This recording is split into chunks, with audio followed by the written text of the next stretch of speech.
அப்படியா ஆனழக என்ன ஆள வந்த பேரழக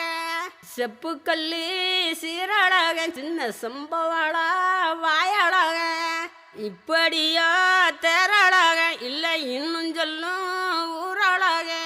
அப்புறம் நான் என்ன சொல்ல என்ன கட்டிக்கிட்டான் கட்டழக